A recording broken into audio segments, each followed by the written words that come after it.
if we want to be as objective as possible in a street fight, again, that's the key word, in a street fight, I think the win goes to. Hey guys, what's going on? Megan here. Alright, today's Sunday, so we're going to answer questions relating to sports or strength. But today we'll focus on sports. Alright, so who do you think wins in a street fight? Prime Mike Tyson or Prime Aleksandr Karelin? He says, I think Tyson will have a 6-second time frame to knock Karelin out, which is entirely possible. But if it doesn't happen and Karelin gets a hold of him, it's over for Mike, and Karelin will just ragdoll him. Alright, so before I give my answer, obviously go in the comment section and let me know what you guys think. But you know, even though I'm biased towards Mike Tyson, loved him growing up, admired him, I have to stay objective in this one. Alright, so let's take a quick look at the rundown. Let's pull out the Seeing Scouter. We have Mike Tyson versus Aleksandr Karelin. By the way, if you haven't watched my video on Aleksandr Karelin, I suggest you check it out. But long story short, first of all, let's remember, guys, this is not a fair fight, right? It is not a fair fight, but he said in a street fight, right? Because obviously you can't compare a wrestler to a boxer, right?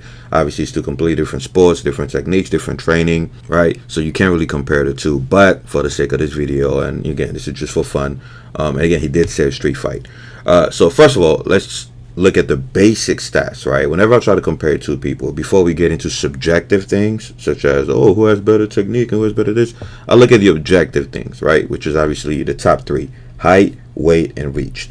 Whenever you're talking about fighting, these are the top three things that I look at first: height, weight, and reach. Again, those are not the only contributors to, or the only predictors of fighting success, but they are three of the biggest pieces of the puzzle.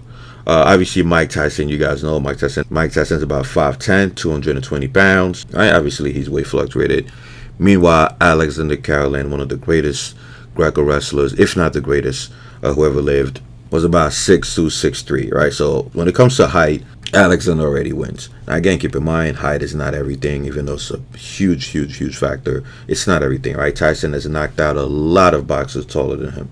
But we cannot downplay the advantage that height plays, obviously in the street fight. Next, let's look at weight. Tyson was around 220, right? Over under. Aleksandr was around 285, right? And as you can see, he wasn't fucking fat, right? So it's a lot of fucking muscle at 285. So as you can see, Tyson has already given up over 60 pounds of lean mass, right? Or just mass in general. And remember, this is a street fight. There are no rules, right? That's assuming no weapons, of course, right?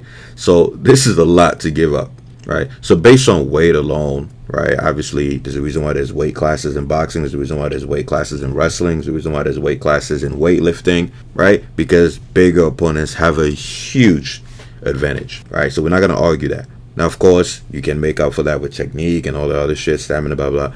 But again, we're just being objective for that. So when it comes to weight, obviously, Karelin can exert way more force, way more power, right? To decide to grapple or whatever. And last but not least, reach.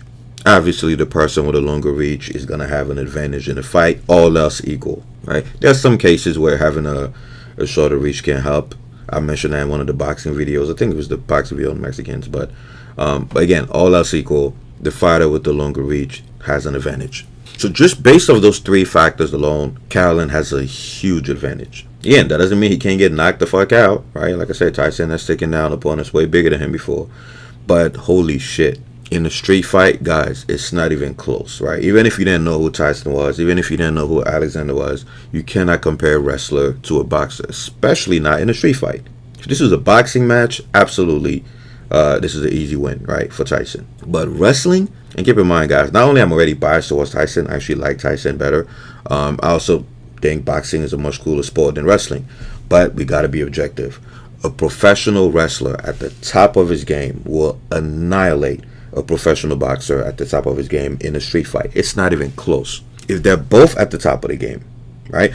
Because keep in mind, the wrestler has way more moves in his arsenal. Way more strength on average, and can snap your shit up in 30 different ways, right? So as long as he can avoid being knocked out, of course, it's not even a fair fight, right? And they were both at the top of their game. They were both legends in the sport. Tyson was 50-6, but Karelin, if you guys remember, was 887-2. Think about that record for a minute. 887 wins and 2 losses. Now again, two different sports, but Jesus Christ, you cannot throw that under the rug. So conclusion, as much as I love boxing, as much as I love Tyson, if we want to be as objective as possible in the street fight, again, that's the key word, in the street fight, I think the win goes to Aleksandr. He is bigger, he's taller, he has a better reach, and obviously he's the wrestler. You cannot compare a wrestler to a boxer in a street fight. It's just not fair. Tyson obviously still has a chance of winning as long as he lands one or two knockout punches, but boy, those chances are slim. Alright guys, comment below, let me know what you guys think. Let me know who you think will win this fight. Again, this is all for fun. Please don't turn this into some kind of bullshit war, right? And again, this is just my opinion. Alright, I'm out of here. Alright guys, don't forget to like or share the video, subscribe and hit the bell, and buy my HSP Nucleus Overload training program. It's the ultimate program for maximum muscle growth. It includes full body workout splits, bro splits, push-pull, home workouts, you name it. Also comes with a complete guide for macros, nutrition, fat loss, muscle growth, hormones, including a meal plan. It's pretty much all my 16 years of experience condensed into one fucking book. You're also going to get free copies of any future edition. So visit team3dalpha.com and you can use the 40% off coupon code Nucleus Overload. Or you could just buy the shit at full price. Alright guys, I'm out of here.